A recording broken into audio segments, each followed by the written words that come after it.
زیرا معنی قرآن چی پرسی؟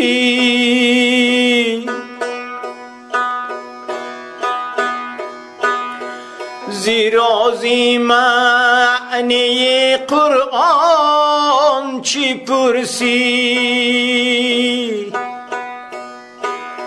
ضمیر ما به آیاتش دلیل است،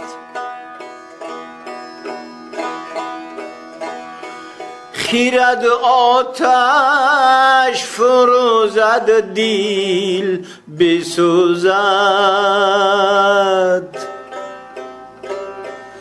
همین تفسیر نمرود و خلیل است. خیرد آتش فروزد دل بسوزده.